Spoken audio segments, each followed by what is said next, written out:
Maverick News presents The Rick Walker Show. Defrag your mind.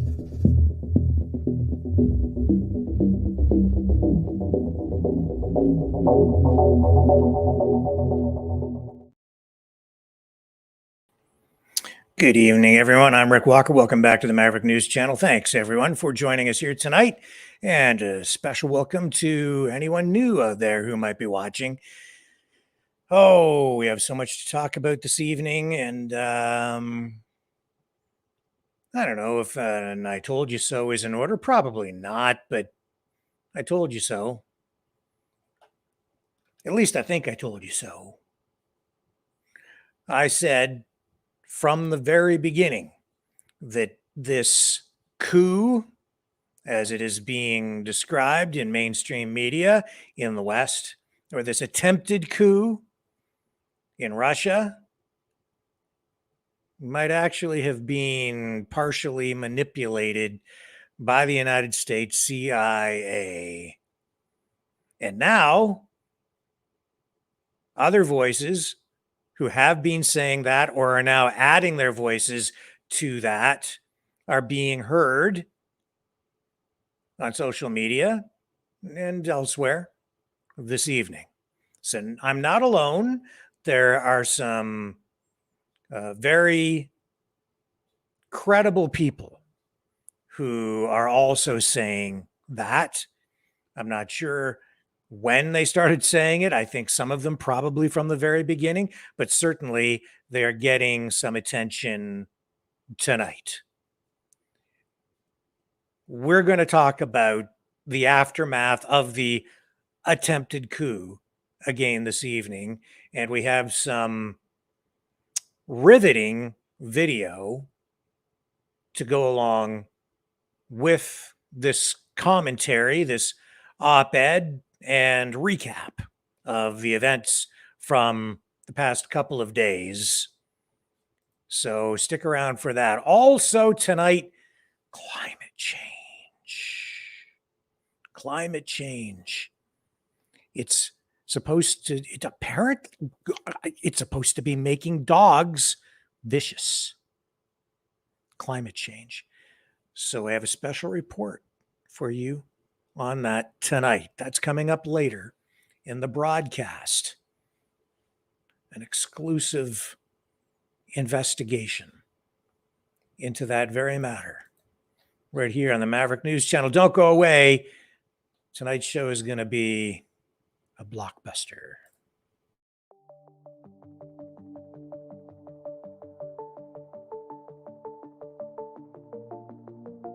Greetings, brave Mavericks. Our quest for truth continues. We go beyond fake news. Together we expose propaganda. Together we pull others out of rabbit holes. We are maverick thinkers. We are all unique individuals, defenders of individual rights and freedoms, credible, trusted, grounded in reality. Maverick News, Maverick News. Defending free speech, free speech. Donate at freedomreporters.com. Do it now. Tomorrow may be too late. Maverick News. The world is watching.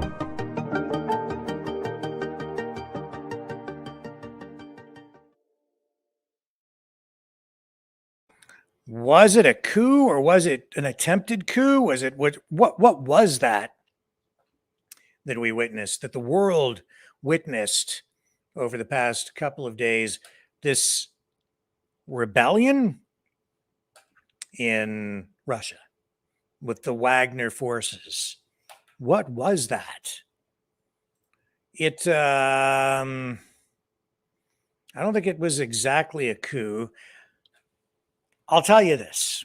Right from the beginning, I said something about this just smells just a little bit. This has all the earmarks of a CIA operation. If not in its entirety, certainly there appears to be, to me, probably some CIA manipulation going on here. And I think I still stand by that. I said the head of the Wagner Group probably was approached by the CIA because he's basically a mercenary, a hired gun, and might have been just offered more money or a better deal. He was willing to make himself a tool of the West, of the United States, of NATO for the bucks. I'm not so sure that that is exactly what happened.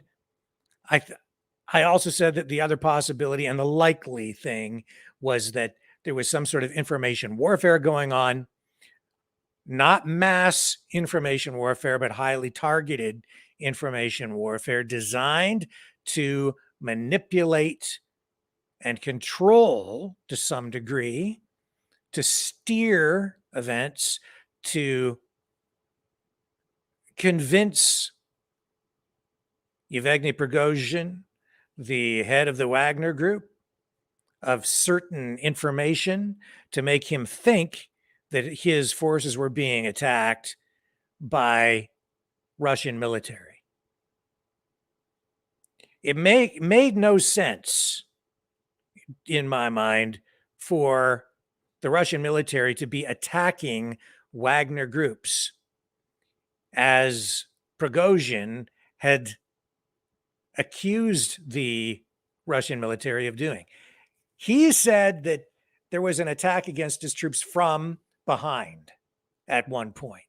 Now, there was also a video out there that showed that there was some sort of it's supposed to be a missile strike. There's no way that the damage in this wooded area that they showed in this video was the result of a missile strike. So that didn't make sense either. Why would he show that? I don't know. He was trying to justify, his actions, this convoy. I'm calling it a convoy of military vehicles that they were taking to Moscow. Let me just back it all up here a little bit and kind of get the lay of the land for you again. And then we're going to play, and we're going to come back. We've got clips tonight of, some dynamic video and comments made today by Secretary of State Antony Blinken in the aftermath of this that are very significant and are directly related to what I'm talking about here. But you have to recall that, boy, it's got to be about 4 or 6 weeks ago, we were interviewing Regis Tremblay, journalist who works in Russia now. He's American born, but living in Russia.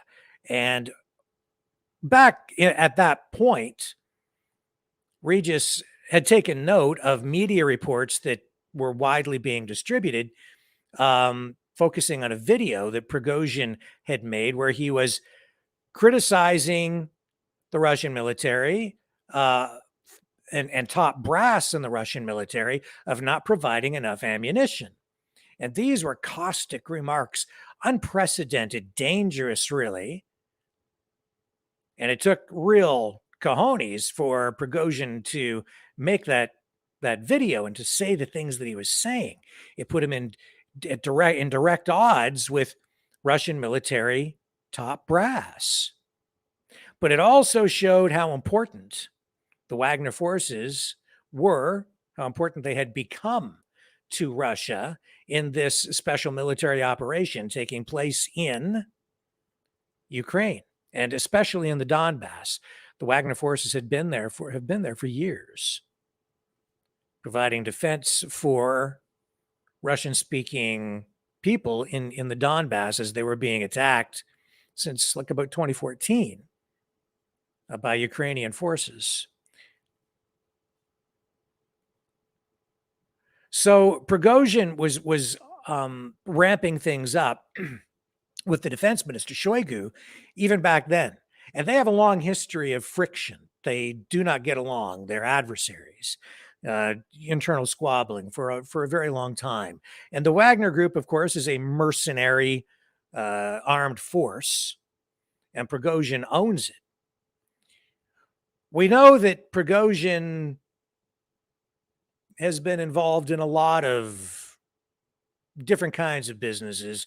Many of them, well, he started out in the catering business and graduated to owning the Wagner Group, starting with 1,000 mercenaries, soldiers of fortune to begin with. And now he commands a force somewhere in the vicinity of about apparently 40,000 in total soldiers.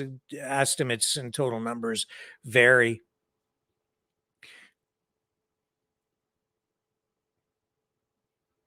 But over time, the Wagner forces have become extremely important. They've been instrumental in this battle against Ukraine as part of this special military operation. In fact, I would say that there is ample evidence to suggest that it's the Wagner forces that have done maybe even the bulk of the fighting to secure a lot of the territory that they have, especially in Bakhmut. If it wasn't for the Wagner forces, the Bakhmut battle, which is the longest battle that has taken place so far in this Ukrainian conflict, it's the Wagner forces that have secured that area. But through all of this, there's been this friction. And we know that U.S. intelligence now is saying that when Prigozhin was criticizing the Russian military for not sending enough ammunition, U.S. intelligence is saying that he was actually stockpiling it while asking for more to build up to his ammunition reserves, because he apparently had been, according to the U.S. military intelligence, they're saying that he had been building toward doing something, and they were aware that he was planning to do something, and there were briefings that had been taking place prior to this attempted coup, as they are, calling it. But I said too, as this was unfolding, and I said it right here, you can go back and look it up, that I wasn't sure if some of the translations that were taking place on social media videos of Prigozhin were accurate. And I'm still not entirely sure because I don't speak Russian. But there were media reports as well that said that he was saying that there would be a new president in Russia by the end of the day. And that was on day one when they were on their way to Moscow. And I don't know if that sounds right. And I said right then, I don't know if that's an accurate statement. But it's because aside from that, everything that he was saying didn't mesh with an assertion that he was going to overthrow Putin. He said all the way along that really what he was doing was going to Moscow to confront corrupt generals who he was accusing of stealing money. And of course, accusations flying back on the other side as well. And he said that it wasn't a coup. He said that it was, I believe, a march for justice. And so they were on their way to Moscow, but they had muzzles still on the ends of the guns for the tanks, the armored vehicles. A lot of this didn't seem to make sense. And then they got within about 120 miles of Moscow, and that's when there was this deal that was brokered with the leader of Belarus, and Prigozhin ordered his troops to stand down, turn around, and head back to the front lines. As a result of this deal, Prigozhin has been promised that no charges will be laid against him. I guess his safety assured. He's being transferred to Belarus, where he will, I think, sort of be in exile, in a manner of speaking. And then there was this, and then the ongoing process, which was part of what precipitated the conflict to begin with, I think. The process of integrating Wagner troops into the actual Russian military will proceed as part of this deal, where Wagner soldiers will be allowed to join the Russian military. But this is all very fluid. It's volatile still tonight. Everything that happened does not seem to, so a lot of it doesn't seem to make sense to me on the surface. But if you step back and look at kind of what happened, you can sort of start to put some pieces together. And one of the things that I always do when I'm trying to assess a story like this is to stand back and say, well, who really benefited the most from what just happened? Russia didn't benefit from this. This was not, this was kind of a public relations fumble in some respects, because as Prigozhin was on his way to Moscow, we saw Vladimir Putin calling it treason, a rebellion. The Russian forces also playing into that narrative, essentially calling this an uprising. Mutiny was another word that was used, a coup. Western media grabbed a hold of this story and really started to run with it. Ukrainian media also grabbed a hold of this, state-run media in Ukraine, and really ran with it. It hurt Russia on the public relations front in the West and in Ukraine. And this really has given the West everything it could have dreamed of, short of an actual overthrow of Putin. But on the public relations front, on the information warfare front, this has given them fuel to continue justifying the NATO position and the United States position on this conflict on their home front, selling it to us, the Canadian, the US, the citizens in the UK, all the NATO countries. That's why I'm sitting here tonight, and I'm still confident that what has happened here is there has been some degree of information warfare that has played out. I'm not alone. I think that attack that Prigozhin was talking about probably was real. He didn't just make it up. And the direction of the attack convinced him that it was Russian forces who were responsible for it. My guess is it wasn't Russian forces. It wasn't Ukrainian forces. My guess is it was NATO, US, CIA shooting at them from a rear position to convince them that other information that they had probably been feeding them was accurate, that it was true, that some sort of cracks had developed in the alliance or the loyalty between Wagner and the government forces, the government-run military. Keeping in mind that Wagner, they're just basically paid soldiers, just private contractors. They're not part of the Russian military. They're just working with the blessing of the Russian military and being supplied with armaments from the Russian military. But they're private guns for hire, man. And that's what they do. They go in and they're paid killers. A brutal fighting force, tough as nails. Prigozhin recruited a lot of his soldiers from prisons, former military people. A lot of them really had nothing to lose by joining, and they're extremely well paid, and they do it for the money. They do it for, honestly, the women and for the status that comes with the power that accompanies that kind of work. Extremely dangerous. If you survive, you take home a really big paycheck. But there were some problems happening, and some suggestions that maybe paychecks weren't even being completely filled. Issues like that, not really clear. We'll never really get, I don't think, the full story on what has been happening.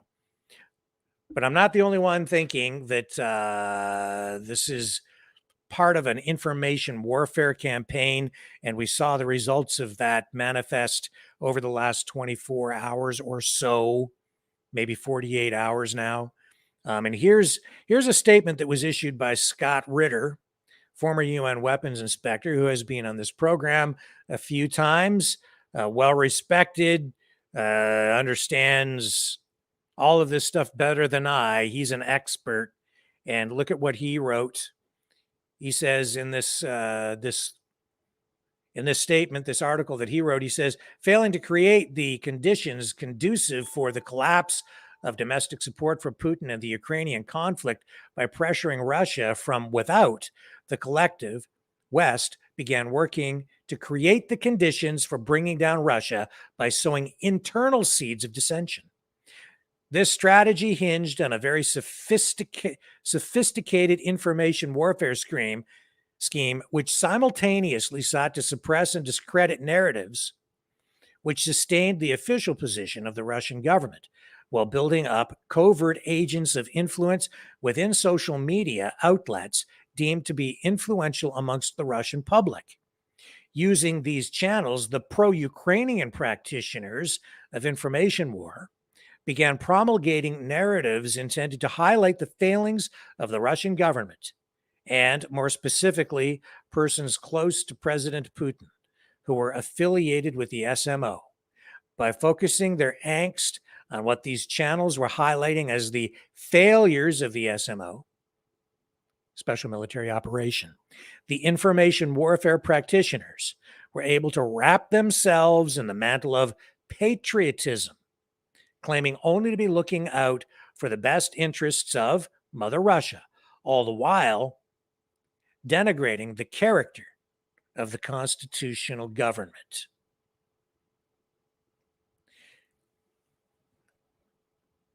So through this narrative, through this information that they were putting out there, they were trying to destabilize the government by undermining public confidence and trust in the government and in the military and in the special military operation that is still ongoing in Ukraine. And as I say, information warfare comes in many, many different forms. And if you can convince someone of something and convince the right people of it, the information will flow from them organically then through a channel of communication, sort of like a grapevine. And especially today, using social media and other methods to communicate information and even manipulating events, you can pull people right down into a rabbit hole pretty easily. You can convince people of a lot of things. So if you can convince Prigozhin that his forces are actually under attack and that there's a lot of corruption going on, and it might even actually be somewhat true, but then show that there's some sort of a direct assault or attack against him personally and his forces, then you can get him to take certain kinds of actions, you see. And I think, honestly, that there is some element of that has gone on here. It has all the earmarks of that, trying to destabilize the country. And so also tonight, you're seeing the Russian ambassador to the UN, Dmitry Polyansky, also who has been on this program, that tweeting this in response to Michael McFall, who is a professor of political science, director of Freeman Spogli Institute, and Hoover Senior Fellow at Stanford University, and U.S. Ambassador to Russia. So he said, I still have so many questions about events in Russia over the last 24 hours, to which Dmitry responds, sorry, it didn't go according to your playbook. We disappointed you. Many more disappointments to come. Stay tuned. So what does that tell me? It tells me that the Russians at very high levels, including with Dmitry Polyansky, they're on to this. They kind of know. Well, I think they absolutely know how the U.S. operates. And I think that they could see what I see, only for them, it's probably much more accurate because they probably have much better intelligence than me. I'm certain they do. But they probably realized early on that this was a situation that was being manipulated to some degree by the CIA. I think that's why we've seen the outcome that we've seen, where it didn't turn into a bloody mess, where it didn't turn into a full-scale coup, where it didn't turn into Prigozhin being arrested, maybe killed, why his forces were allowed to stand down, turn around, and head back, why he is being allowed to go to Belarus. Because Putin kept a level head, stayed calm. In the early hours of this, and for the first full day, he said nothing. He just sat back, waited, observed, assessed, looked at the situation. And then things began to evolve, and there was a negotiation that took place. Olive branches extended, an agreement reached, thanks to Lukashenko from Belarus. A deal struck, a peace deal. Everybody stood down. And now we're all sitting here saying, wow, what was that really all about? Was it actually an attempted coup? Or was it something else? Well, the mainstream media in the West certainly calling it from the very beginning an attempted coup, because that plays into their narrative. From the beginning, I wasn't sure if the word coup was the accurate term to be using. I'm still using it tonight. I think that I have fallen victim to the mainstream media narrative in Canada and especially the United States. I think the public here is victim of it.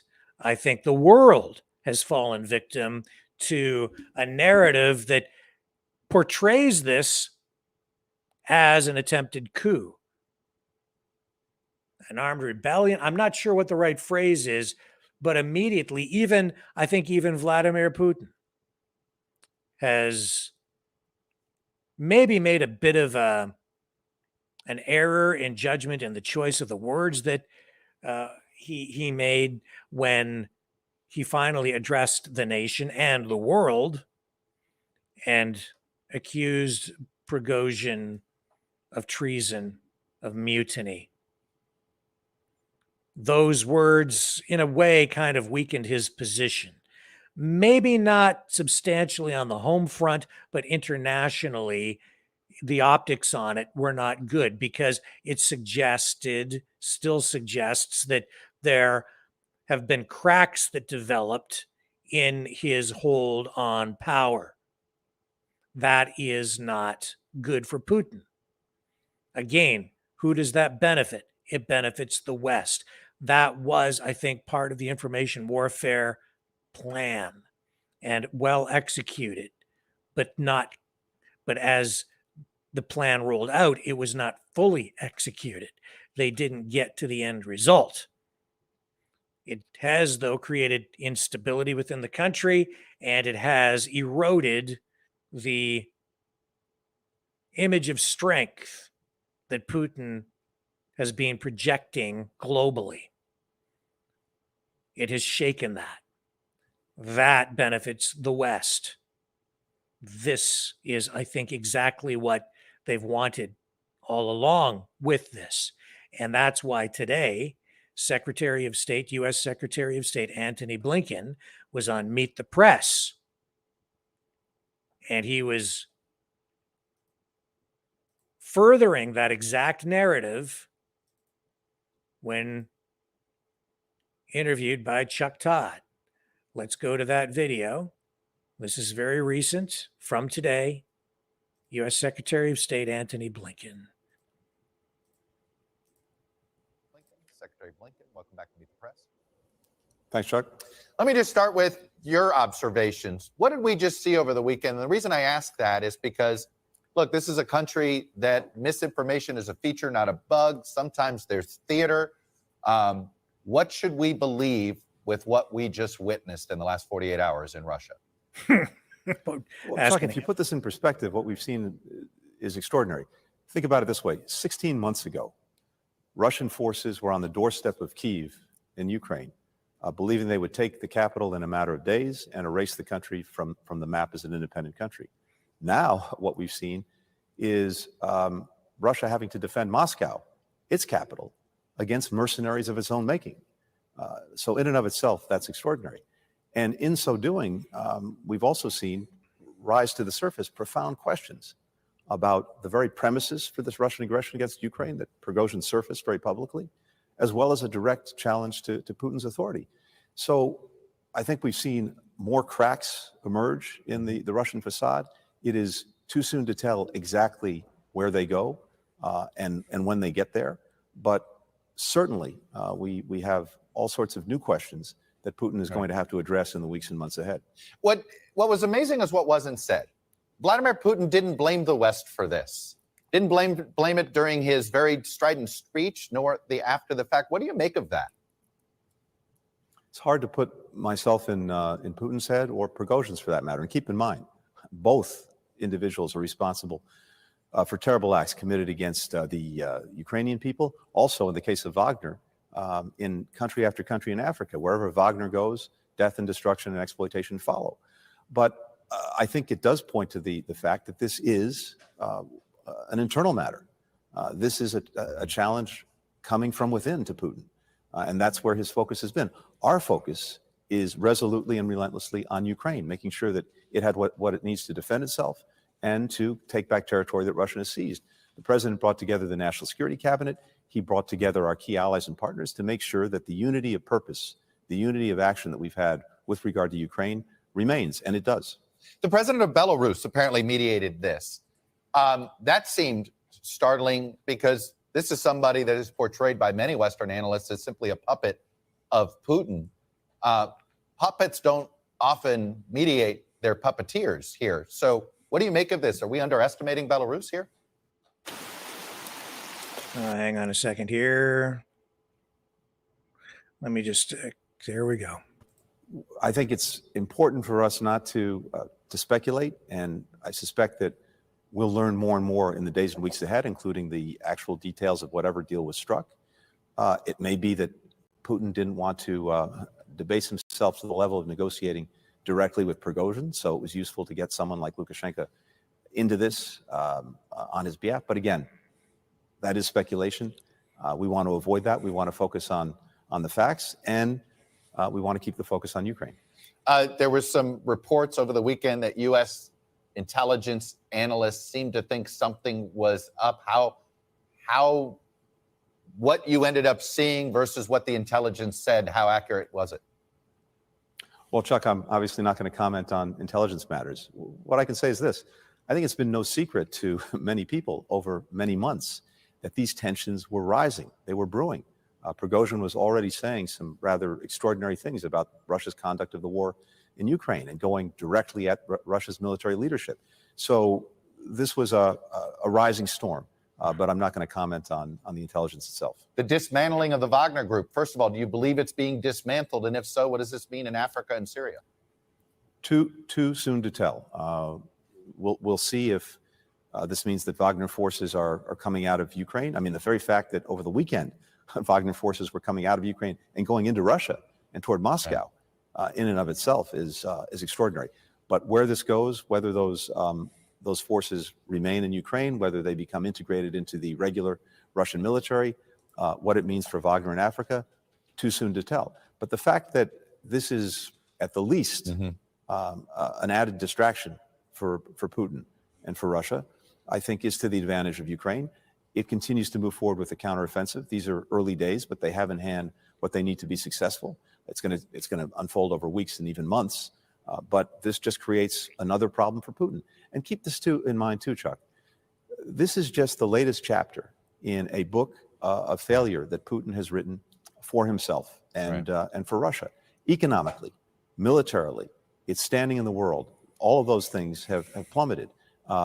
We have a united NATO that's stronger than ever before, a Europe that is weaning itself off of Russian energy, Ukraine that Putin has managed to alienate and unite at the same time.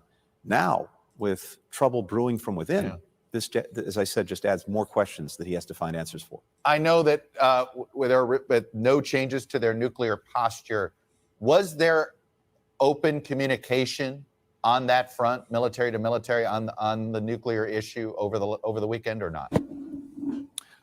Chuck, I'm not going to get into what diplomatic or other communications we had with Russia, but of course, we're very focused anytime there is instability in a major country like Russia, particularly one with nuclear weapons. There has been no change in their nuclear posture. There's no change in our nuclear posture, but it's something that we're watching very carefully. Does the instability give you hope that there's an opening for the American citizens that are being held captive in Russia right now, or do you fear there's going to be a clampdown and this will make it harder? I don't want to speculate on that. We're, as always, regardless of anything else that's happening, intensely focused on making sure that we do everything possible to bring home Americans who are unjustly or arbitrarily detained, including in Russia. That focus will remain. Does this go to full speed ahead for the Ukraine counteroffensive? Is this a moment of opportunity? Chuck, it is full speed ahead for the counteroffensive, but they have a plan, and they have a very deliberate plan. They're prosecuting that plan, and we have more than 50 countries that continue to support them in that effort to make sure that they have everything they need to do as well as they can in taking back the land that was seized from them by Russia over the last 16 months. That is in train, but it's going to take some time, weeks, maybe even months. There are very strong defenses that the Russians have built up in recent months that the Ukrainians are working their way through. But at the end of the day, the bottom line really is this, and it's the reason that Ukraine will prevail. This is about their land. This is about their future. This is about their freedom, not Russia's. And that is, in a sense, the real difference maker that you're going to see unfold. We originally booked you to talk about your China visit. That's why you were. Okay, so enough of that. This is still an extremely dangerous situation. I think this actually gets us even closer now to a possible nuclear conflict. I am not sure what is going on with the Russian army. The Wagner group has been used extensively in Ukraine. The Russian army, the actual Russian army, not present to the level that I think we really would have expected to see, quite honestly. It makes me wonder what is going on with the Russian military, why we're not seeing a greater actual Russian military presence. And as things ramp up, it's one of two things. Either the Russian military isn't as extensive or as expansive in size as we have been led to believe, or Putin has been completely preserving his forces, which are said to be somewhere around 1 million troops, preserving those while using Wagner forces on the front lines to take the hits. If it's the first one, if it's the first scenario where the Russian military is maybe not as large as we have been led to believe, it puts us in peril. Because if the Ukrainian forces continue to push forward, and we know that the U.S. objective here really ultimately, what they would like it to be as far as an outcome, is the overthrow of Putin and regime change in Russia. If Putin sees this as an existential threat and he really doesn't have the forces to push back, and I'm just speculating because there is no way for me, or really, I don't even know if anyone really knows how large the Russian military actually is. But if he's weaker than we think, he does have the nukes, both tactical and otherwise. And if push comes to shove, if that's the fallback position, if that is what he has to defend Russia, then the world might be in a lot of trouble. And this instability that has been created inside Russia as a result of what we've seen over the last 48 hours also creates, well, opportunity for Ukrainian forces, NATO forces, US forces in Ukraine to advance. And that, again, gets us closer to a possible nuclear conflict. Russia has this massive border now to defend because NATO has pushed right up against his borders all the way around. Finland, Sweden, Poland, Ukraine. Massive country. The largest landmass country in the world, along with Canada, to defend. I mean, those borders are huge, massive, leaving the borders extremely vulnerable. NATO forces, Ukrainian forces, they could pour in from just about any location. And if you don't have the conventional military to defend that, then you can see where it's going. And we have tactical nukes now stationed in Belarus. Now, where does Prigozhin fit into all of this now? Well, we know that Putin had ordered all of the Wagner forces to sign contracts to join and become integrated into the actual Russian military. I don't think Prigozhin liked it. It essentially terminated his business model. He was out of a job. And because he isn't in the Russian military, he's not a general, he has no rank, he becomes obsolete. That, I think, is part of what this has been about. And so now we see that these soldiers will still be offered positions within the Russian military. Prigozhin himself, I think he's on thin ice, even though I think the Russian military, I think Putin knows that the CIA has had a hand in manipulating everything that has gone on. The reality is Prigozhin still turned his forces toward Moscow, and they were heading for the capital to do whatever it is that they were planning to do. Was it just to have meetings with generals? Well, along the way, we saw video of some top brass in the Russian military and hierarchy of command meeting with him and kind of sitting back and listening to what he had to say. That gave rise to more concern about how stable the Russian government might actually be. And everything continued to flow from there. I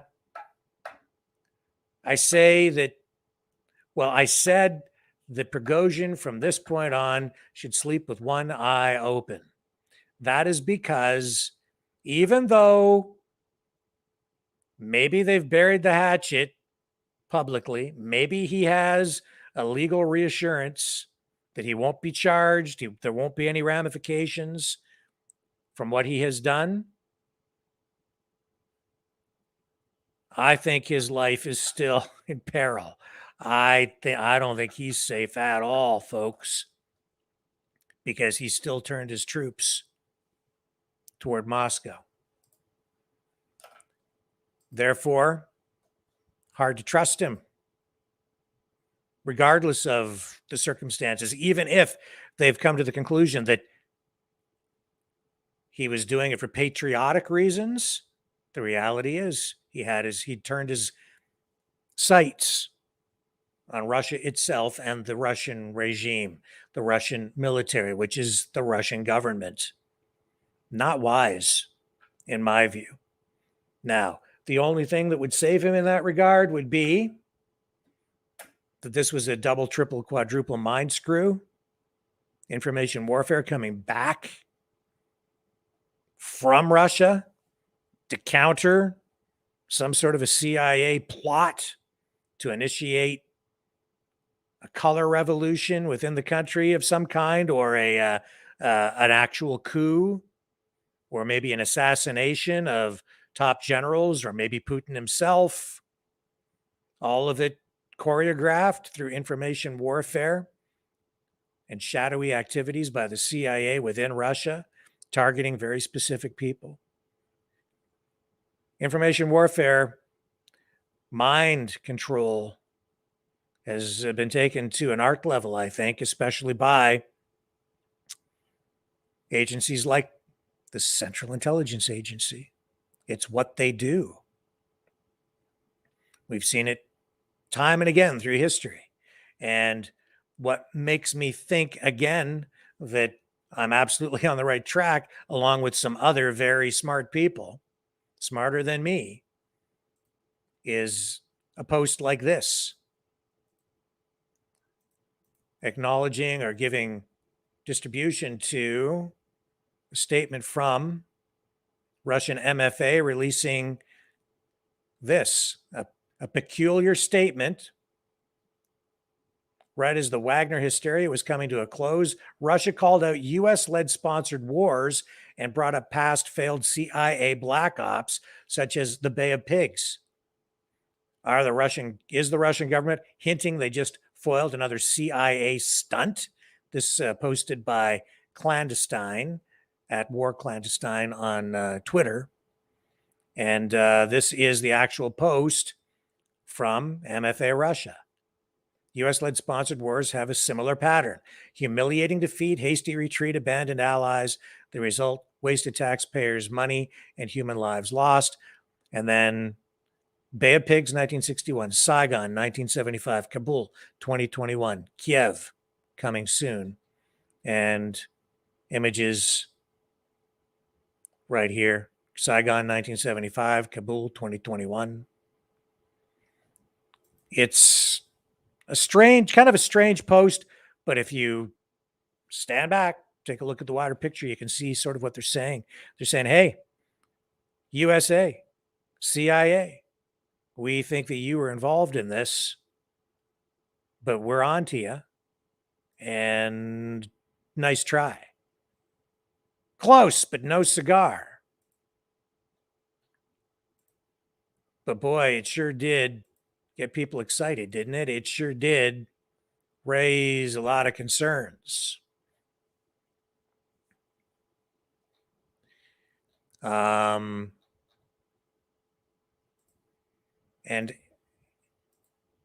then there's Patrick Lancaster, who has done and continues to do amazing work as a journalist covering the special military operation in Ukraine. He was in Rostov-on-Don when Wagner was standing down and Prigozhin came back into that city of about 1 million people after their troops had been turned around and were coming back from the direction of Moscow, came into the center of town there, where the Wagner troops had taken control of the city. And Patrick Lancaster, this is amazing stuff. What he did, I'm just going to run a brief clip of this, but he actually got a very brief interview with Prigozhin as he was riding in a vehicle. This blew me away. What he did, he was able to talk to the guy and get this actual clip. This is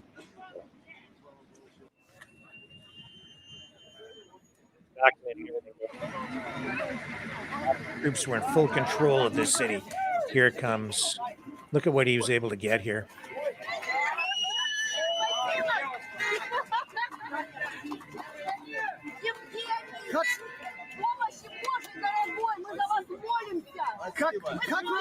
Как результат сегодня? Как результат сегодня? Результат сегодня. Результат нормально. Нормально? Всех взбодрили. Счастливо. Счастливо. Wow. So we just got a short little interview there with the head of the Wagner Group as he was leaving the area here in Sinta Rostov. That was Prigozhin. Is that amazing or what? I think it's amazing. That's amazing, amazing on the ground work. Patrick Lancaster, great journalist, doing incredible stuff over there. He's been covering the war or this conflict from the very beginning in Ukraine. So a huge salute to Patrick Lancaster for all he's doing there. Let's take a brief break. More to come on this subject when we come back.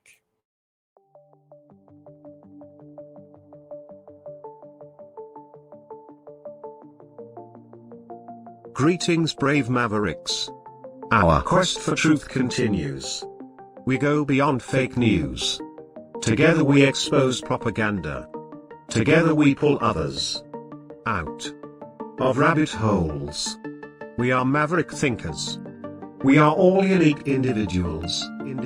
Defenders of individual rights and freedoms. Credible. Trusted. Grounded in reality. Maverick News. Maverick News.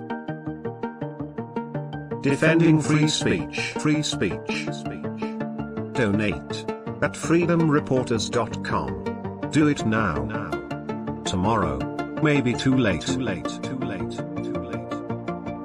Maverick News. The world is watching.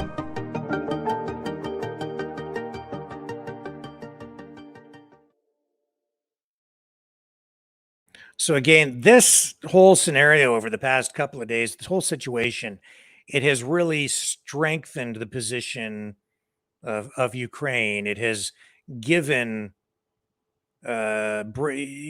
fuel to the NATO equation, to the U.S. position. This gives the United States, Ukraine a lot. It hasn't really helped Russia at all. And that's, again, why I'm thinking that the U.S. has had a hand in this. And, you know, they're making the most of it. Ukraine making the most of it here tonight. Zelensky posting this video as he addresses not just the people of Ukraine, but the world, and amping up his own information war. We're launching this information warfare attack and taking direct aim at Putin himself. Here's Zelensky. To Ukrainians, all the people of the world, good health to you, he says. Today is a day when there definitely should be no silence, and we definitely need leadership. Today, the world saw that the bosses of Russia do not control anything, nothing at all. Complete chaos, complete absence of any predictability. And it is happening on Russian territory, which is fully loaded with weapons. We all remember how the head of Russia threatened the world in 2021. He had some ultimatums. He was trying to show a kind of strength. The year 2022 showed that he confused his illusions and the lies he was fed with strength. Then the Kremlin are capable of resorting to any terror, capable of resorting to any stupidity, but they cannot provide even 1% of the necessary control. And they are the real problem. In one day, they lost several of their million-plus cities, and showed all Russian bandits, mercenaries, oligarchs, and anyone else how easy it is to capture Russian cities and probably arsenals with weapons. Now, it is very important that no one in the world remains silent because of being afraid of this Russian chaos. All the actions of the leaders now can be historic. Every word of journalists is worth its weight in gold. It is necessary to clearly name the source of the problem. And if someone in the world tries to ignore the situation, if someone in the world is under the illusion that the Kremlin is capable of regaining control, this only postpones the problem until the next breakthrough of chaos, even more dangerous. We all know the solution. First, the world should not be afraid. We know that only our unity protects us. Ukraine will definitely be able to protect Europe from any Russian forces, and it doesn't matter who commands them. We will protect the security of Europe's eastern flank. It depends only on our defense. And that is why every manifestation of support for our defense is support for your defense.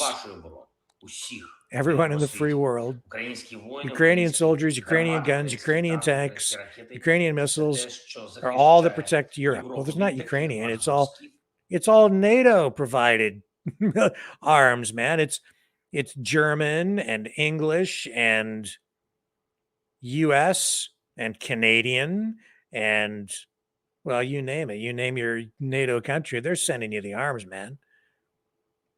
Ukrainian tanks, right? From such marches as we see today on Russian territory. And when we asked to give us the F-16 fighters or the ATACMS, we're enhancing our common defense, real defense.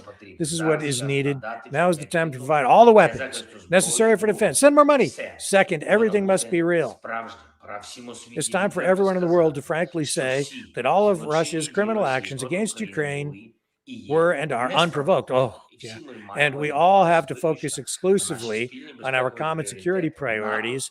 NATO is not just a word or set of formal promises. These are reliable guarantees for everyone that peace won't be destroyed. Without Ukraine, such guarantees are worthless. Already in July at the summit in Vilnius, it is, I missed that, for real decision without looking back at this Russia. Any nation that borders Russia really supports this. And the third, I will say it in Russian. The man from the Kremlin is obviously very afraid and probably hiding somewhere, not showing himself. I am sure that he is no longer in Moscow. He calls somewhere and asks something. He knows what he is afraid of. He himself created this threat. All evil, all losses, all hatred, he himself who spreads it. And the longer he can run between his bunkers, the more you will all lose, all who are connected with Russia. What will we Ukrainians do? We will defend our country. We will defend our freedom. We will not be silent and we will not be inactive. We know how to win, and it will happen. Our victory in this war will definitely be. And what will you do? The longer your troops stay on Ukrainian land, the more devastation they will bring to Russia. The longer this person is in the Kremlin, the more disasters there will be. And now I'm switching to my native language. Thanks to our soldiers. Thanks to everyone who is now beating the occupiers. Thanks to the Air Force for protecting our skies. Glory to Ukraine. We will defeat everyone. Blah, blah, blah, blah, blah, blah, blah, blah, blah, blah. I don't think Putin even wants to take all of Ukraine, honestly. I think he's just trying to purge a certain degree of the Ukrainian fighting forces to denazify the country, as he put it. And yes, even the New York Times has now acknowledged that they do have Nazis in Ukraine, and they are an integral part of the Ukrainian military operation. Yes, they've been around since World War II. Yes, they actually wear Nazi symbols on the uniforms and fly Nazi symbols from their vehicles. Provable. It's all right there for anyone who cares to actually look. And no, I don't think Putin wants to go into Europe. So this claim that it's only Ukraine standing between a Russian massive invasion of Europe and Europe itself, because, the Ukraine is the only thing preventing that. I'd say think again. I don't think that anything of the sort is on the table. I don't think that's a realistic scenario at all. I think Russia has its hands full with what's going on just in Ukraine. And I think really they're focused on the Donbass region and securing that. And I think in the end, that's probably what you'll see settled for. And probably within the next year, you hopefully will see some sort of a resolution to this, a negotiated settlement. But who knows? This has dragged on longer than most people expected it would, including just about every expert who has weighed in on the subject. So who the heck really knows? But I see no evidence. I've seen no evidence to indicate that Russia wants to go beyond Ukraine to invade the rest of Europe. I don't think Putin has any interest in that at all, and there is no strategic advantage for him to do so. That kind of talk is just rhetoric designed to build up support for the NATO operations, and it's a way for Zelensky to hold out his hands again and ask for more money. Speaking of money, I noticed that just this past week, the U.S. government acknowledged that I think there was about $6 billion that they can't even account for. So they're looking at all of that. You take that, and then you also look at what Senators Blumenthal and Graham had to say about what NATO would do in response to the use of a tactical nuclear weapon of any kind on Ukrainian soil by Russia, or if there was any kind of an attack on a nuclear power plant as a result of this military operation. And they said that if there was any of that kind of activity, then instantly Russia would be at war with NATO. Further escalation, further provocation directly from Blumenthal and Graham. And do you think the timing on that is coincidental? I think not. I think that it's directly tied into everything that we've been watching over the past couple of days. Again, suggesting to me that the CIA was definitely trying to manipulate this situation. I think that they knew, they clued into the fact that there was no love lost between the Russian defense minister, Shoigu, and the leader of the Wagner group, Prigozhin. And I think they exploited that. And they found ways to manipulate the situation so that it escalated into exactly what you just saw. And I don't think that's far-fetched at all. And so, as a result of all that, Prigozhin, I think, honestly, he's in deep trouble. He might have the agreement. The people, who knows really ultimately in the long run, but he has the support of a lot of the people, because the messaging that he was able to get out and distribute to the people of Russia was such that he presents himself as a patriot, as something of a hero, fighting for Russia, not an insurrectionist.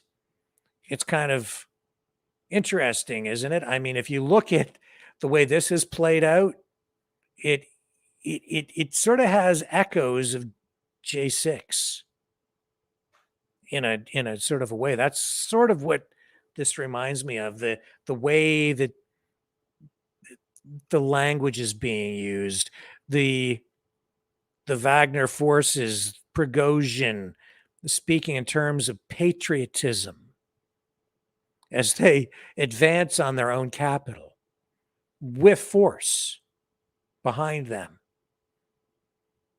And we know that, there was some conflict, apparently. It's hard to tell exactly how much. Apparently some helicopters may have been shot down. Everything that, all this information is kind of coming out, but in the fog of war, it's hard to know exactly what is true, what isn't true, what's accurate. And sometimes it's not even about truth. It's more about accuracy.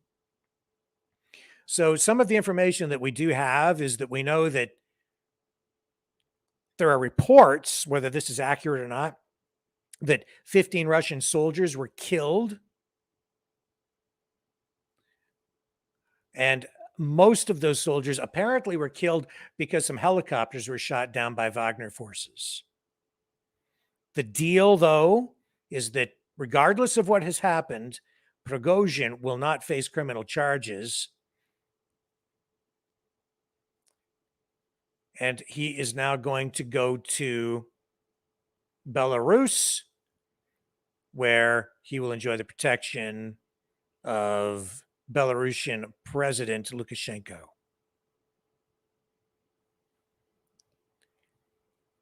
And there's supposed to be some changes in the Russian military leadership, but we don't know exactly what that looks like. So it looks like Putin has agreed to shuffle some people because of what Prigozhin has done and the demands that he made. And all the Wagner fighters are going back to the front lines where they are supposed to fight for Russia again. And we don't even know exactly where Prigozhin is. I think the last time really that we can say for certain where he was when Patrick Lancaster spoke to him from the back when he was in the back of that vehicle about to leave town in Rostov-on-Don. And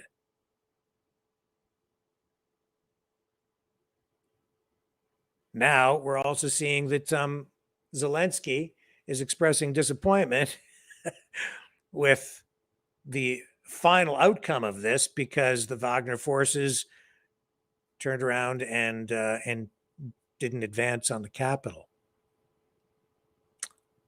So it didn't quite work out the way that Zelensky and I'm sure the White House, the way they were hoping, and certainly the CIA officials who I think were playing with this at least. And I think we'd have to be naive to think that the United States was not directly involved in this. In fact, I was looking at newsreel footage from 1975. It was a year in review video. It was a newscast, a special newscast from 1975. And it brought back a lot of memories. And as one of the main stories that came to the surface, came to light back in 75 when Gerald Ford was the president after Nixon. One of the top stories of the year was CIA being involved in assassinations in other countries. And it was a very controversial thing. It was, there were investigations that were taking place. You look back at 1975 and I thought, wow, in reality, so little has changed. There was also a story from 75 about the government, the CIA, opening mail, U.S. citizens' mail to spy on people, especially any mail coming from Russia.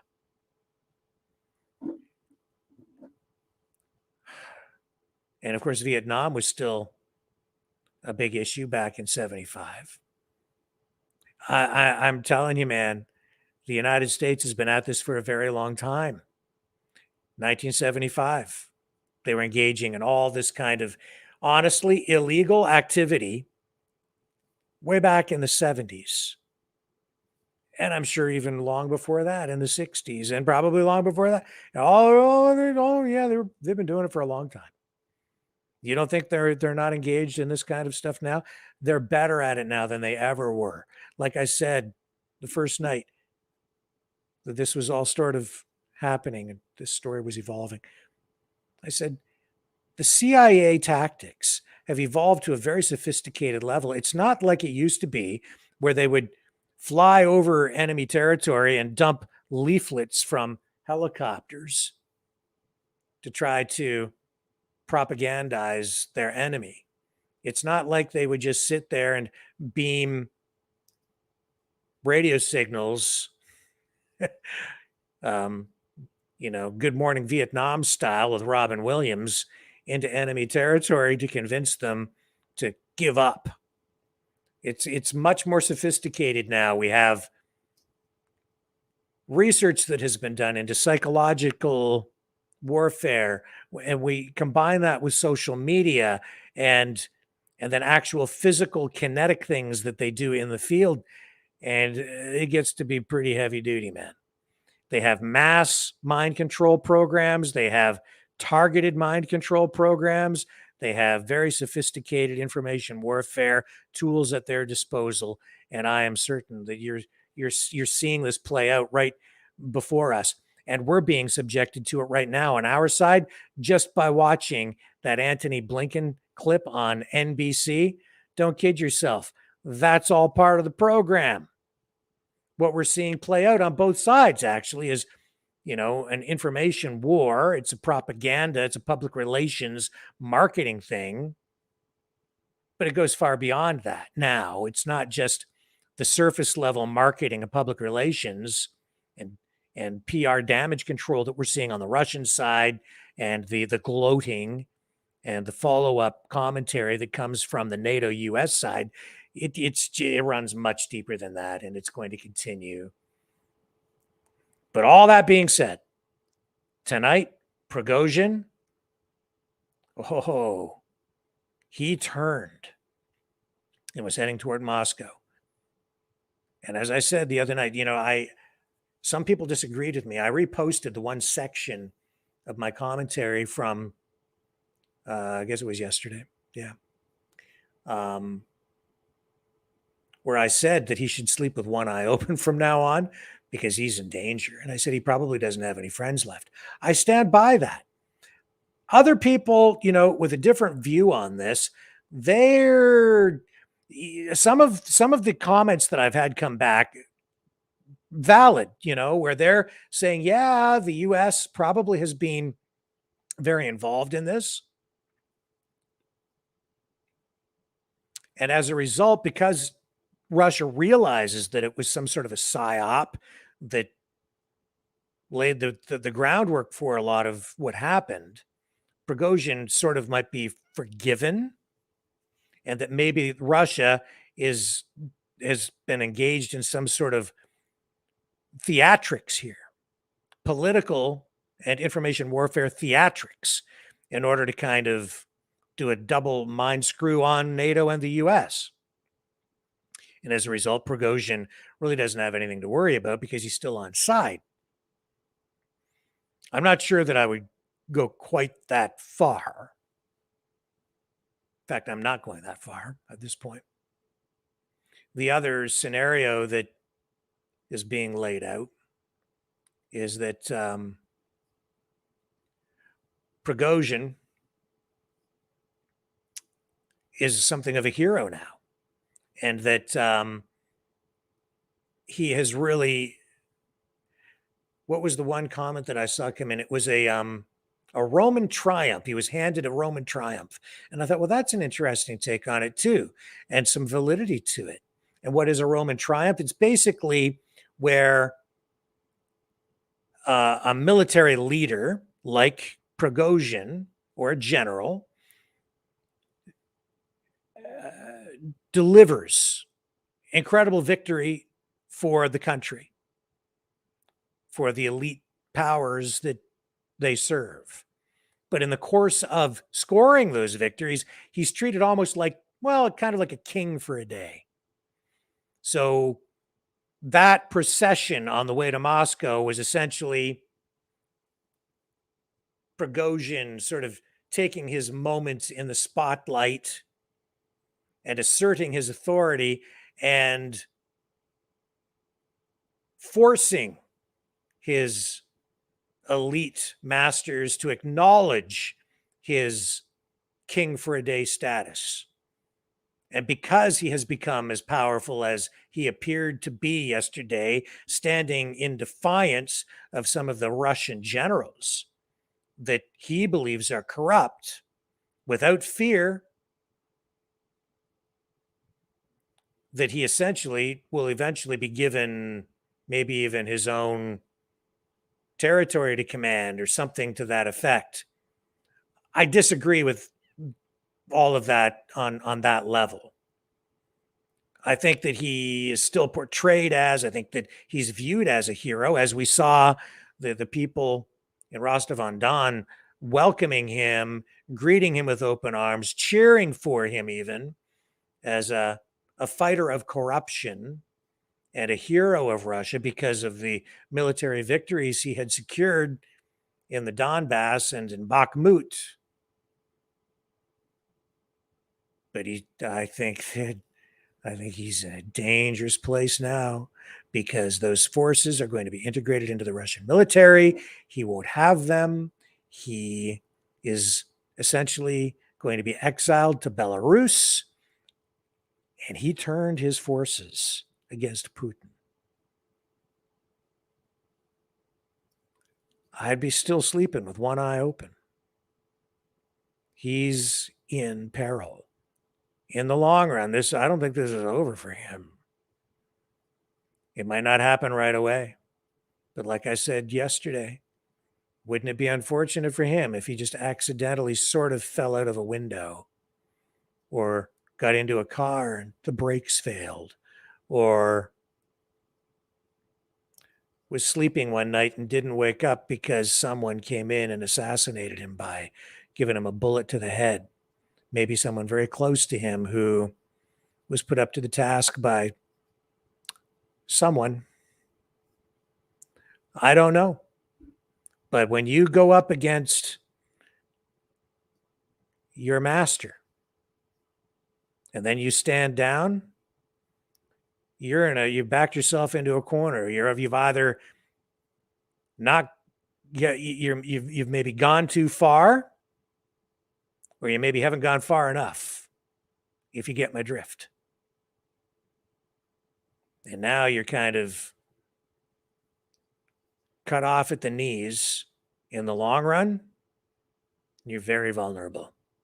And who are you going to turn to? Who's your friend? Who can you trust? There were some people claiming, as the convoy was rolling toward Moscow, that Prigozhin was getting intelligence from the CIA directly. And there are some people asserting tonight, again, smart people, that he kind of turned and there's all kinds of evidence now to suggest that he was becoming an asset of the West.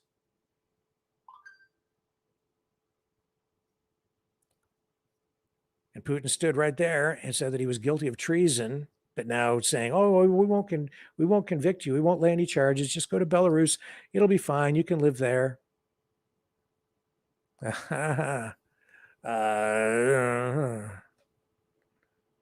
would not want to be in Prigozhin's shoes. This is a guy, too, has a lot to live for. Extremely rich, billionaire, owns his own movie production company. He was also, instrumental behind the information warfare campaign that was taking place back in 2016 during the election in the United States. And it is true, he did do it, and he has admitted to it. Not at first he didn't, but he has since acknowledged that his company was hired to conduct information warfare campaigns in the United States during the election, the U.S. election. U.S. intelligence ultimately concluding that those activities were not significant enough to sway the election one way or the other, but those activities were present.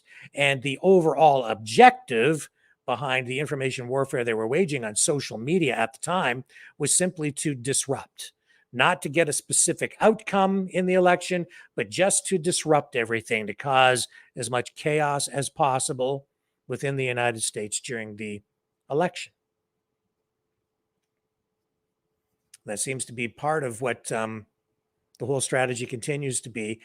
I can say this. I think the Russians are okay at information warfare, but I think that their approach in many respects is kind of basic, maybe even crude compared to what the CIA engages in. You can see the results of the CIA efforts, but you never really know for sure where the information is being dumped in, or exactly how the conduits are being set up, or how they're going about manipulating the situation. But you can see it in various countries. There are certain telltale signs that pop up when you see protests, huge numbers of people spilling out into the streets to protest particular issues, like what we saw in Iran just recently with the death of that woman, where the narrative got spun up that this woman had been murdered, and then this whole campaign globally started to generate outrage over it, so that you saw protests not just in Iran, but all over the world, in the United States, in Canada, and other countries. That's the CIA. As tragic as that incident was, the Iranian government at the time argued that they said that the woman was not murdered, that she wasn't beaten or anything of the nature, that she died of natural causes. But nevertheless, what do you believe? And as a result, that's one of the techniques, right? You know, a lot of people dying is a statistic. One person dying is a human being. Well, they focused on that one individual. And my assessment is that the US government, that Justin Trudeau in Canada and these other world leaders who latched onto that story and ran with the narrative themselves, and then even organized some of their own protests. And we saw Justin Trudeau standing on Parliament Hill the one day at a protest speaking about that very issue. My assessment of that is that these leaders didn't really care a hill of beans about that woman. They're simply political opportunists, and they were trying to destabilize things in Iran as much as possible, especially because of Iran's connection and support of what Russia is doing. They have an alliance that's formed, and they've been providing these low-cost attack drones to the Russian military for use in the special military operation in Ukraine. That is largely what I think that whole thing was about. CIA. What happened over the last 48 hours in Russia? CIA. It's got it like written all over it, man. That's the way it works. But Prigozhin, my friend, not that I know you, one eye open. I'll be right back. Don't go away.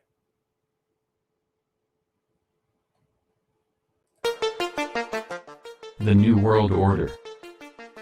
Government overreach. The Great Reset. Mainstream media lies.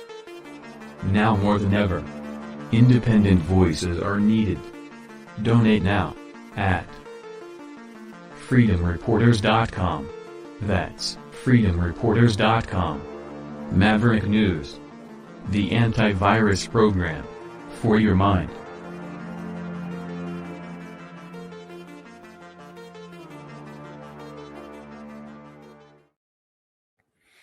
And speaking of information warfare, this is related. It's not, we're moving on from the Coup story or whatever it was. But this is tied in. Information warfare. New York Times. Wall Street Journal. I'm not going to tell you who I'm talking about, but a good friend of mine, I was talking to him, and politically, we don't see eye to eye, and it's not surprising because he gets all of his news from the New York Times and the Wall Street Journal. Good friend, been friends for years. But when I sit and talk to him, it becomes, for me, an exercise in understanding the other side, understanding why some people think the way they do, why he thinks the way he does. And man, is it an eye-opener. You know, they say you are what you eat. I would say your brain is what you consume in terms of information. You are what you read. You are what you watch. Well, he sure is. And I think it's sad. He thinks he's informed. And I'm not criticizing him, and he's free to believe whatever he wants. But just sitting speaking with him, it was shocking. Again, every time I sit and speak with him, and I meet with him just periodically here and there, and I met him over the weekend, had a conversation. And these are some of the things that were shared with me. And for this friend of mine, it's just, these are just comments in passing, as all like they're just statements of fact for him. So first thing that comes to mind is he said, all those Russians, they're terrible people. I thought, the Russian people are terrible? Russian people are terrible. Not the Russian government. He didn't refer to specifically Putin or any of the military leaders or anything like that. No, it's the Russian people. The Russian people, those Russian people are terrible. And I thought, my God, like, talk about prejudice. But that's what happens when war is being waged. If you go back to World War II, the way people were fed information about, say, the Japanese, very similar. And it breeds prejudice, bigotry that lingers with people for the rest of their lives, becomes embedded. You can't really purge it. It's very difficult. And then it becomes part of your culture, your society, and it takes generations to wash a lot of that away. But this is the result of my friend, I'm certain, as he said to me in the conversation, he said, I get all my news from the Wall Street Journal and the New York Times, and I don't watch or read anything else. That's where I get my news. I thought, well, that's pretty limited. But that's one of the things he said to me that just shocked me. The Russian people are terrible. The people are people. They've got kids, they've got families, they want to live in peace, they want to go to work and earn a living and do something productive and meaningful with their lives. I don't care what your religion is. I don't care what country you live in. I don't care what the color of your skin is. I'm certain that when Russians wake up in the morning, they get their kids breakfast and hug them and send them off to school and try to live their lives the same way we do here, in their own way. And that's what freedom is about, man. Like, doesn't make them terrible people. Doesn't make us terrible people either. But man, the mainstream media, in conjunction with government and people with terrible intentions, can certainly twist people's minds and take people into a very dark place, can't they? What else did he have to say? 8 billion people on the planet. We're doomed. Too many people. Got to get rid of some of the people. He has said that to me many times. And that blows my mind. I don't think he even hears himself saying it. I don't think he even understands what that means. And yet, the people who subscribe to that kind of thinking, they're buying into a narrative that ultimately leads to a really dark place, doesn't it? Because if you need to reduce the population, what measures might be taken to accomplish that? Well, there are only so many kinds of things that could be done to reduce the world population. And he's all in on climate change, right? Because too many people, too many cars, too many people driving. Everybody wants a car, and we can't have that. Meanwhile, he's driving around in his high-end SUV. Do these folks even see the hypocrisy? Do they hear what they're saying? Do they understand that what they're advocating for is population reduction, which can only mean either, birth control to the point where we have fewer people being born, so over time we get a population reduction, or you have to kill people somehow, or let them die somehow. Like that's where it takes us. I don't subscribe to that. I don't believe in that. I don't believe that we're doomed. I think that we as human beings always have ways to find solutions to problems. Predictions of us all starving to death that have been made for decades and centuries even because of overpopulation have simply not come to pass. Thanks to technology, advances in agriculture, and other things, we've been able to persevere, prosper, literally prosper. And I think in spite of government, not because of it, where government sees everything as a zero-sum game, that's not the case. That's not really what's happened. But my friend, too many people in the world, Russians are bad people, got to win the Ukraine war. It's all about democracy. Yeah, we have to defend Ukraine, a country where Zelensky is jailing journalists, allowing the targeting of journalists, putting them on a kill list. He's canceled elections, shut down television stations that have had any kind of critic on there, holding him accountable for his actions.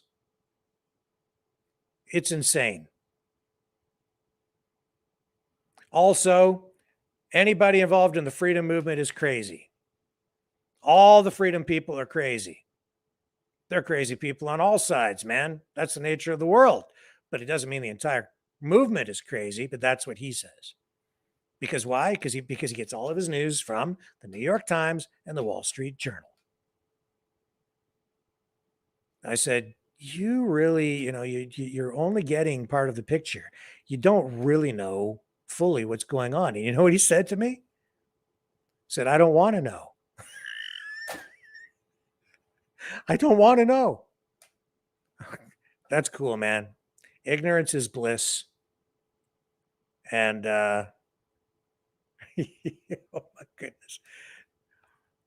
I feel sorry for him in a way. But when you're an adult, I don't think there's any excuse for ignorance on that level.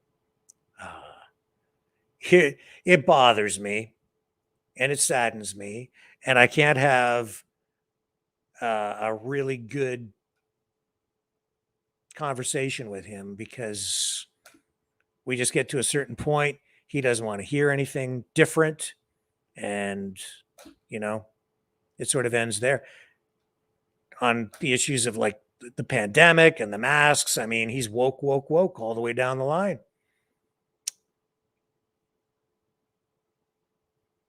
I don't know. How do we get back to a place of civil discourse? I'm not sure.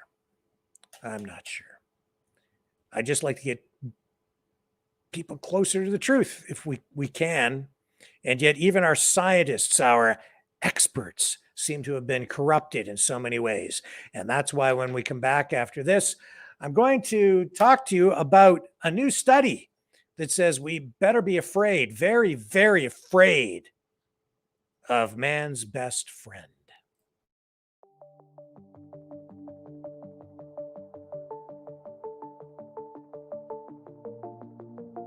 Greetings, brave Mavericks.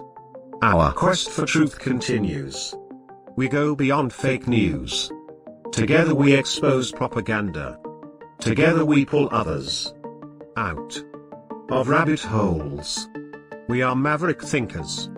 We are all unique individuals, defenders of individual rights and freedoms, credible, trusted, grounded in reality. Maverick News. Defending free speech. Donate at freedomreporters.com. Do it now.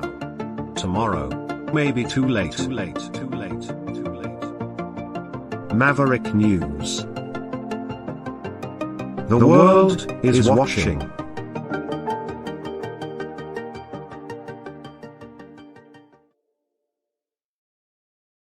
I'm back.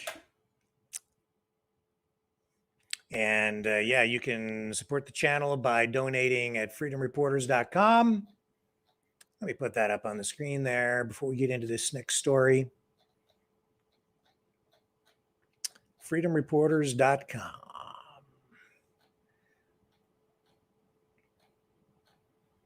Well, anyway, that's where you can donate. Donate at freedomreporters.com, or you can also support the channel at maverickdonations.com. And I hate even asking for support, but that's the reality of it. And honestly, we need it. I need to recharge that phone system.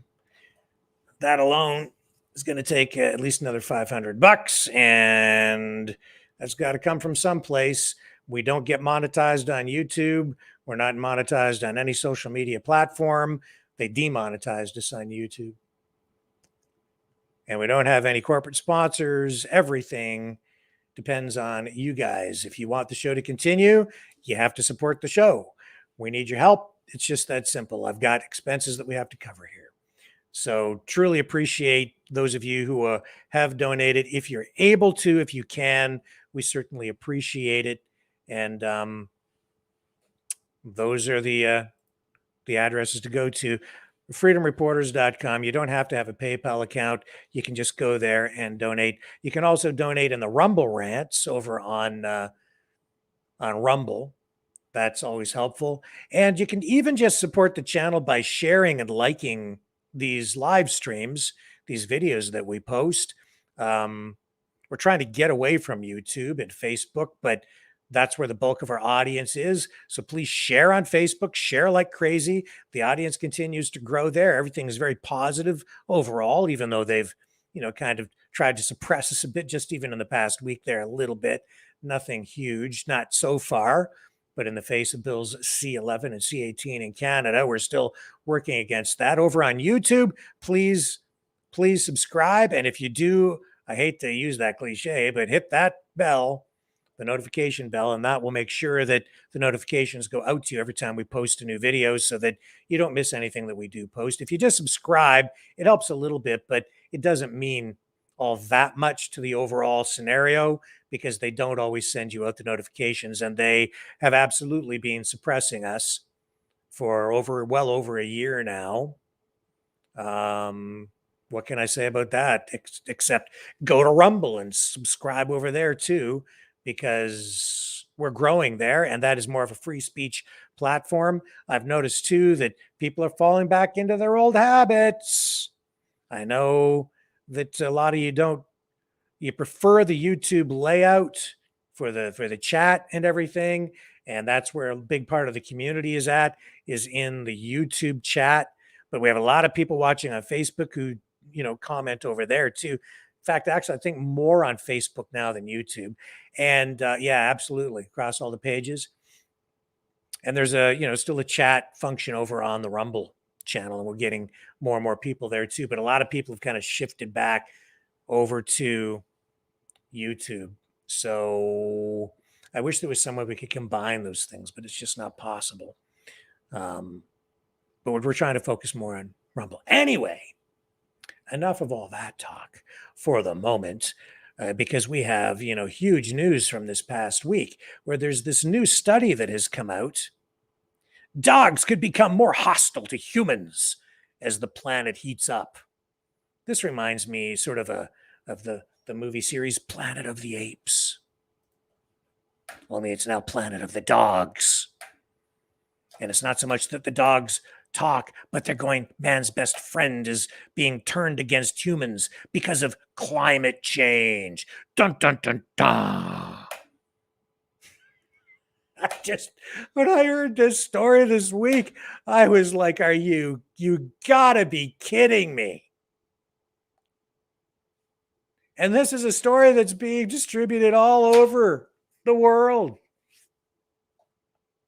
Let's take a look at it, shall we? And then I've got a special treat for you because I have initiated my own scientific investigation as a result of this study. So I decided we're going to figure out if it's actually true. Now, I mean, look at that dog. He's one hot dog, isn't he? He's hot dogging out there. Look at those fangs.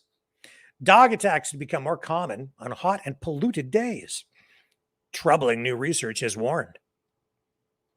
Right here it says, this is from Euronews.green. Climate change could make dog bites more common. New research. Dogs are 11% more likely to attack people on days with higher UV levels, according to Harvard Medical School research. Well, it's got to be true then if the research was done at Harvard. Previous studies have linked high temperatures and air pollution to increased aggression in humans, rats, and monkeys. Now it appears warming weather could turn man's best friend against us. Dun, dun, dun, dun. Very dramatic. Cue the horror movie music. Dogs, where the interactions between humans and dogs are more hostile on hot, sunny, and smoggy days, the study authors conclude. The societal burden of extreme heat and air pollution also includes the costs of animal aggression. I'm so scared. How will climate change make dogs more aggressive? Well, the study published in the Nature Journal this month examined data on dog bites in 8 U.S. cities between 2009 and 2018. The data set included 69,525 reported dog bites, an average of 3 bites per day over 10 years. They found dog bites increased by 11% on days with higher UV levels. That's ultraviolet light, by the way. 4% on hotter days, and 3% on days with increased ozone levels. Dog bites slightly decreased by 1% on days with high rainfall. Well, that's probably because people are inside, not outside with dogs. Might not have anything to do with the level of sunlight or light or even the temperature at that point. Maybe it's because people are not outside exposing themselves to dogs because it's raining. Anyway, the study did not include information about other factors like dog breed, sex, or whether the dog had been neutered or spayed. Or maybe people weren't outside as much. However, the researchers speculated that hot weather makes dogs more aggressive, just like it does their owners. If you've ever felt your blood boiling as the mercury climbs, you're not alone. High temperatures can increase heart rate, blood pressure, sweating, and make it harder to catch your breath, contributing to heightened feelings of stress. Heat waves can also cause testosterone production to surge. Toxic masculinity. crying out loud. Increasing feelings of aggression. You know what I've seen dogs do on hot days? Lay down and pant. Just saying. According to an American study spanning 45 years, violent attacks increase in warm years and seasons. Nonviolent crimes are unaffected by temperature. The season, when it's hotter outside, you know what? You actually get, when in warm weather, you get more crime because criminals come outside more. If it's minus 40 degrees out, they tend to stay inside. When it warms up, they go out and they break into cars and homes and they assault people on the street because they're outside. Again, check the methodology of your research, folks. As climate change bites, the globe is heating up. How much will climate change increase global temperatures? Human-induced warming reached approximately 1 degree Celsius in 2017. We are on track for a 1.5 degree increase in 2024. Really? Seriously. It was a warm day here, but I don't know what it was like where you're at, but I'm having a little trouble sinking my teeth into this one. The UN has warned that existing climate pledges provide no credible pathway to preventing temperature rises above 1.5 degrees on pre-industrial levels. At 1.5 degrees Celsius warning, about 14% of Earth's population will be exposed to severe heat waves at least once every 5 years. Well, at 2 degrees warming, that number jumps to 37%. Blah, blah, blah, blah, blah, blah, blah, blah. And we're all doomed because this dog is going to come and eat your brains.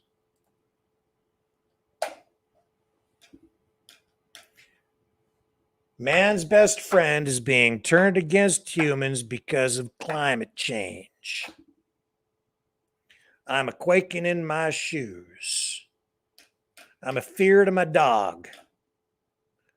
I'm afeard. So today, I decided to conduct my own scientific climate change canine experiment, research, investigation to get to the bottom of all of this. So I thought I'd share the results of that research with you tonight, right here on the Maverick News Channel. This might well be the most important work I've ever done as a journalist. Brace yourselves, folks. This video that I'm about to run for you is disturbing, riveting, informative, controversial, but very important. And viewer discretion is definitely advised. Folks, I'm going to finally introduce you to Cosmo. Okay, so we're out for our walk with Cosmo, and scientists are saying that canines are going cuckoo, crazy, because of climate change. And as the weather warms up, as the planet gets hotter, dogs will become more vicious, potentially becoming a threat to humanity. So today, I thought we'd take a stroll, not just to examine the weather, but to examine the effects of the weather on Cosmo.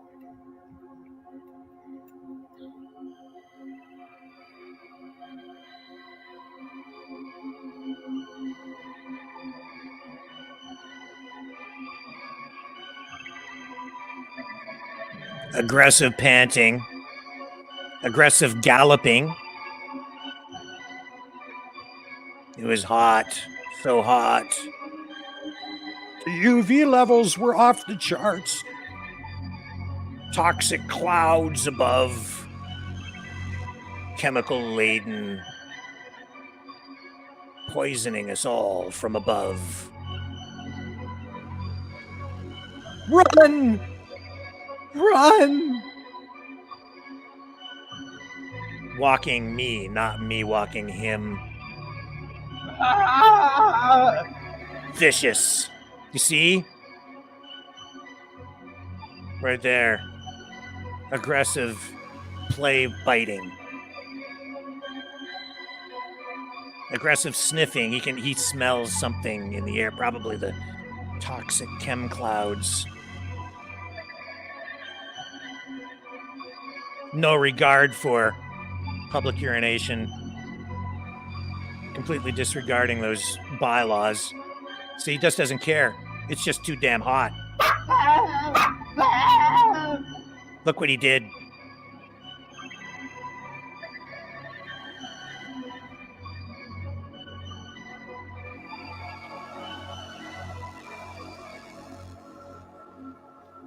Yep, that was it.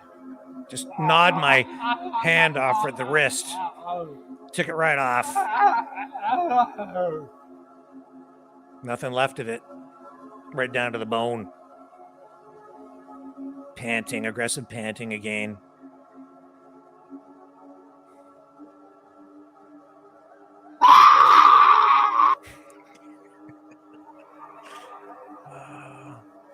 And again, no regard for the bylaws when it comes to that kind of activity. Horrific.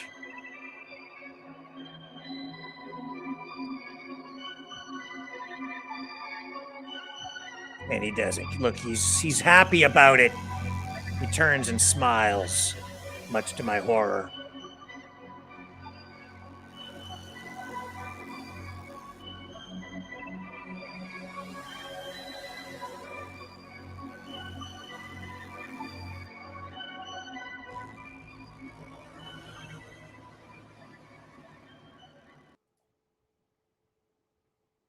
And that was my scientific investigation into the effects of climate change on canines.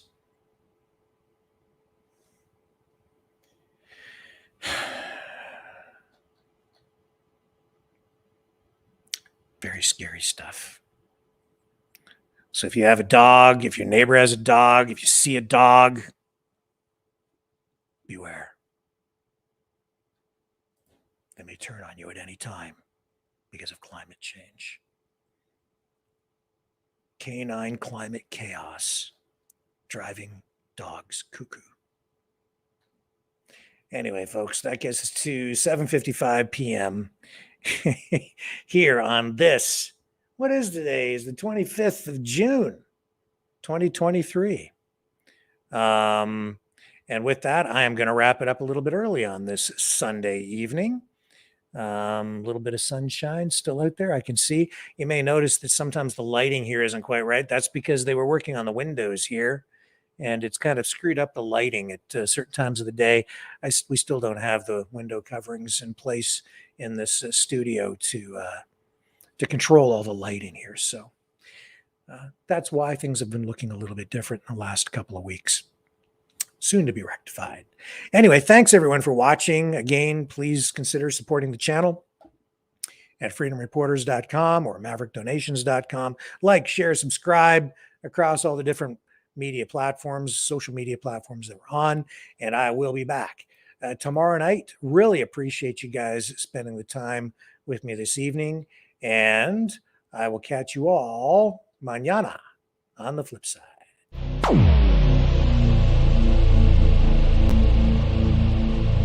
This has been a Maverick Multimedia production.